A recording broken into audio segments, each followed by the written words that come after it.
Ini ruang kerja Anda? Ya, ruang kerja, ruang rapat, ruang terima aspirasi, kemarin ratusan orang ini. Ya, ruang lantai gini Anda kasih apartemen berapa?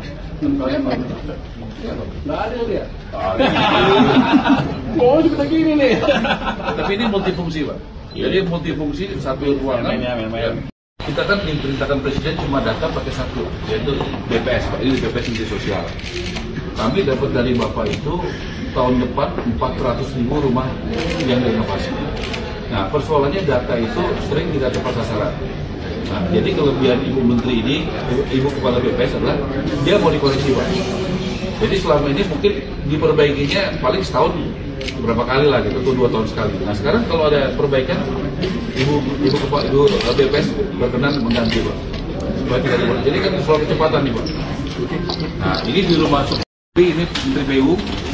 Nah di sini lahir, Pak, bulan November 2024 di PATB gratis, PBG gratis di sini.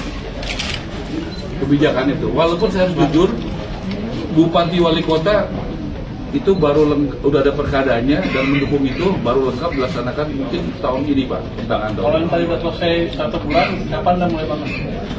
Nah skemanya saya mau bahas apa sekarang.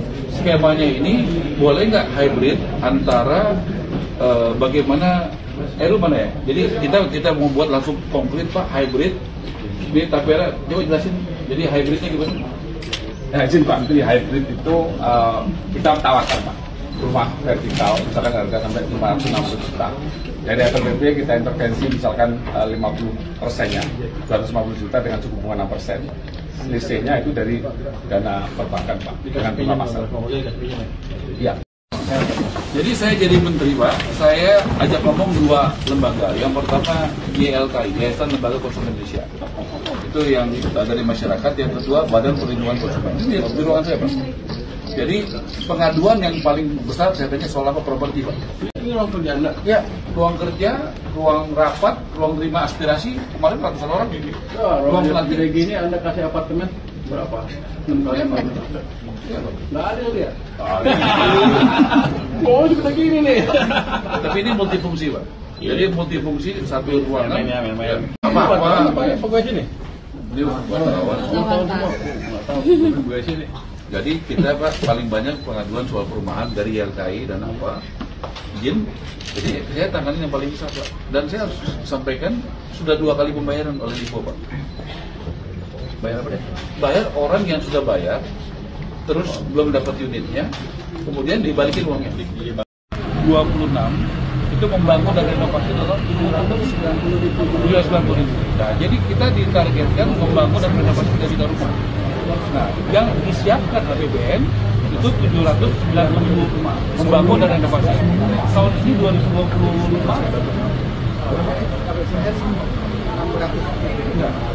membangun dan renovasi 390.000 rumah. Total berapa? 409.000 rumah. Nah, jadi kami, Pak, tentu kami berusaha dulu, Pak. Tapi kita sudah sama tadi persepsinya buat target membangun dan renovasi itu 3 juta rumah. Tapi APBN yang disiapkan buat kami tahun ini total 490. Tahun depan 390 ya. Nah, itu fakta yang saya senang karena Menteri Keuangan dan kami sudah satu frekuensi soal itu. Artinya kami tetap inovasi, makanya ada BUMD, ada perumahan dan sebagainya yang sebelumnya belum pernah ada. Kita matiin uangnya. Tapi kalau ada masalah ya kita ingin selesaikan. Tapi saya yakin dengan kerjasama seperti ini, semua program-program antar pemerintahan, koordinasi dan lain-lain bisa diselesaikan dengan cepat.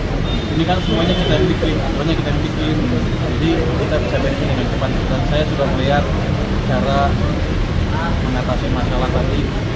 Orangnya gimana, ada gimana yang terhalang. Efektif tidak secara Pak Arau? Pak Menteri, saya yakin itu efektif karena kita cukup terbuka, kita ngomong apa adanya, jeleknya apa, bagusnya apa, jadi nggak ada pura-pura birokratis, kita ngomong apa adanya. Tadi ukuran rumah ada perubahan. Ya, ada perubahan. Siapa yang ini ada MC-nya nggak? Nggak ada MC ya? Kira? Hah? Ada slide. Oh, kita lihat ya. Ada slide-slide yang mesti kita jawab. Sebenarnya udah banyak nih masuk. Saya jawab yang gampang-gampang aja. Nanti yang susah Pak Wamen dan Pak Dirjen yang jawab. Yang pertama ada siapa nih?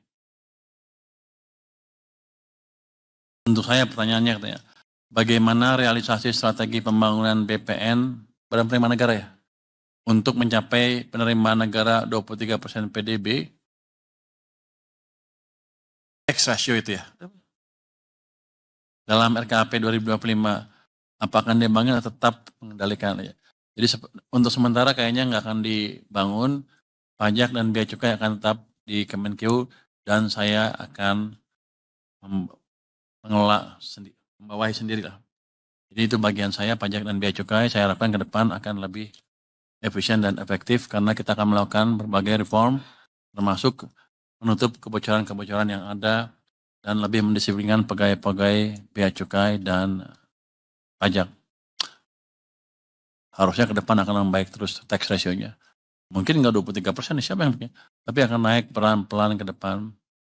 Saya harapkan sih tahun depan dengan mulai hidupnya sektor real, ratio-nya akan naik otomatis tuh 0,5% tuh. Itu ada tambahan income sebesar 110 triliun lebih. Mudah-mudahan terjadi. Pertanyaan dari Adina Berita 1. Kemudian dari Alif El Sinta terkait penempatan dana pemerintah ke BPD, realisasinya kapan dan apakah sudah ada perhitungannya? Realisasinya belum, karena kami nunggu kesiapan BPD-nya sendiri. Gimana Pak Prima, udah ada hubungan belum dengan mereka? Izin Pak Menteri, jadi kita masih melakukan assessment terhadap 2 BPD tersebut dan setelah itu nanti setelah kami laporkan ke Bapak, mungkin nanti bisa dilaksanakan Pak. Makasih Pak. Jadi kita lihat berapa sanggup mereka menyalurkan. Karena yang di Himbara juga belum semuanya terserap. Pertanyaan berikutnya untuk saya, ada anggapan pembubaran Satgas BLBI jadi langkah lunak pemerintah terhadap para obligor yang juga dinilai mencederai moral hazard ekonomi masa lalu. Dari Ibnu Bloomberg Technos. Ibnu yang mana? Oh, di sana kali ya. Yang mana Ibnu? Distorsi saja tapi nggak ada hasilnya. Baik saya diam, saya beresin nanti itu. Setelah meeting dengan antara, bagaimana skema pendanaan untuk Koperasi Merah Putih? Benarkah jaminan dari dana desa 20% dari platform kredit? Kapan PMK-nya diterbitkan? Saya pikir yang mengumumkan ini nanti Menteri Koperasi aja ya, bukan kita. Mungkin dari saya cuma segitu aja, pertanyaan untuk saya cuma 4, yang lain mungkin jawab. Di Direktorat Strategi, Dirjen Strategi Ekonomi Fiskal, lu ya berarti ya? Siapa Pak? Ya, lu jawab. Makasih Pak Menteri. Oh ada satu. Oh, Bapak mau ngomongin dulu? Ada pertanyaan katanya, PPN DTP 100% untuk rumah yang diperpanjang sampai kapan? Jadi untuk menjaga daya beli kelas menengah dan mendukung sektor properti yang multiplier efeknya besar, disediakan PPN DTP 100% untuk rumah hingga harga 5 miliar bebas PPN untuk 2 miliar pertama ya. Fasilitas ini diberikan hingga 31 Desember 2026 awalnya. Sekarang diperpanjang lagi hingga 31 Desember 2027. Ini akan dinikmati sekitar 40.000, akan dibuat sekitar 40.000 unit per tahun. Jadi itu semacam dorongan baru ke sektor properti. Tentunya akan berdampak ekonomi juga. Silakan Pak. Ketika ada sesuatu yang tidak benar, kita suarakan. Ya bagaimana semua terangin dia sedungu ini? Ini manusia pecundang yang sangat merugikan bangsa kita ini. Saatnya jadi member eksklusif di channel YouTube Official iNews. Tantang lagi para tambah sumpah di atas Al-Quran. Dia pengen masuk TV. Konten premium yang tidak tayang di TV. Live interaction. Halo pemirsa iNews, ini baru selesai. Emoji dan badge spesial. Reakses konten pilihan. Klik YouTube Official iNews. Join member hanya Rp10.000 per bulan.